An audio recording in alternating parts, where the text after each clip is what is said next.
देखो बेटे, आज मैं आप 9th क्लास में मैथमेटिक्स के चैप्टर 9 के बारे में आपको बता रहा हूँ। 9 में हम 9.1 एक्सरसाइज आपको कंप्लीट दे चुके हैं। अब हम 9.2 करेंगे, लेकिन उससे पहले एक थ्योरम है जिसे हमें समझना बहुत ज़रूरी है। तो यहाँ थ्योरम क्या है? थ्योरम का स्टेटमेंट है, parallelogram on the same base and between same parallel lines are equal in area. यानी अगर दो पैरेललोग्राम एक ही बेस पर हों तो उन दोनों का एरिया इक्वल होता है यदि वो दोनों सेम पैरेलल लाइन के बीच में हों। तो हमें प्रूव यहाँ पर करना है कि area ABCD is equal to area EFCD। तो इसके लिए हमें यहाँ से हमने इन दोनों ट्रायंगल्स को ले लिया। इन दोनों ट्रायंगल्स में ADE और BCF, इन दोनों ट्रायंगल में क्या क्या चीज़ें इक्वल हैं हम आपको बता रहे हैं। देखिए, सबसे पहले तो एंगल, ये एंगल इसके इक्वल है। क्यों इक्वल है? ये करस्पॉन्डिंग एंगल है। जैसे कि अगर दो लाइन इस तरह से होती हैं और उनको कोई ट्रांसवर्सल लाइन काटती है तो ये दोनों एंगल ये करस्पॉन्डिंग एंगल कहलाते हैं। तो इसी तरह से ये दोनों करस्पॉन्डिंग एंगल हैं, करस्पॉन्डिंग एंगल, इसलिए ये इक्वल है। तो और क्या चीज़ इक्वल है बेटे? तो देखिए, एंगल AED इक्वल है एंगल BCF। देखिए, AED ये एंगल और BCF ये एंगल, ये भी करस्पॉन्डिंग एंगल है। तो इसको भी हम करस्पॉन्डिंग एंगल कह सकते हैं। और इसके अलावा side AD is equal to side BC। ये opposite side of a parallelogram are equal, इसलिए ये इक्वल है। अपोजिट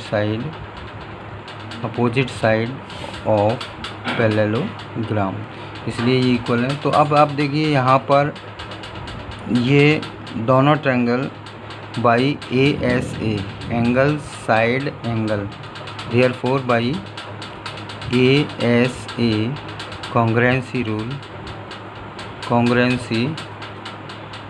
रूल के हिसाब से triangle ADE congruent triangle BCF, दोनों ट्रायंगल कॉन्ग्रुएंट हैं। तो देखिए बेटे, जब दोनों ट्रायंगल की कॉन्ग्रुएंट हैं तो फिर इनकी सारी चीज़ें बराबर होंगी, यानी कि दोनों ट्रायंगल्स के एरिया भी इक्वल होगा। Therefore area ADE is equal to area BCF, यानी दोनों ट्रायंगल्स का एरिया भी इक्वल होगा। तो अब देखिए, हम यहाँ पर लिखते हैं एरिया ABCD, पूरे ABCD का एरिया इज इक्वल टू होगा एरिया ADE एरिया। हम पूरे इस पैरेललोग्राम के एरिया को दो पार्टों में लिख रहे हैं, एक तो एरिया इसका एरिया प्लस इस वाले हिस्से का एरिया। तो area ADE plus area EBCD, ये हिस्सा बचा, इसको हमने इसे लिख दिया दो पार्टों में। तो बेटे, जब इन दोनों का एरिया, यहाँ पर ADE का एरिया किसके इक्वल है? BCF के। तो यहाँ पे पुट कर देते हैं हम, यहाँ एरिया ADE की जगह पर BCF लिख देते हैं, प्लस हमारे पास एरिया EBCD ये मौजूद है, और ये एरिया ABCD चल ही रहा है हमारा। तो अब आप देखेंगे कि भाई, जब हम इस हिस्से में, इस वाले हिस्से में, ये जो हमें दिया हुआ है, हमने ये वाला टुकड़ा जोड़ दिया एरिया का, ये वाला हिस्सा जोड़ दिया, तो ये पूरा एरिया कौन सा हो गया? EFCD। दोनों को मिला के हम लिख सकते हैं एरिया EFCD।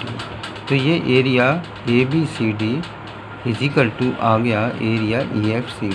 यही बेटे हमको आप यहाँ पर प्रूव करना था। तो इस तरह से ये थ्योरम हमारी प्रूव हो जाती है।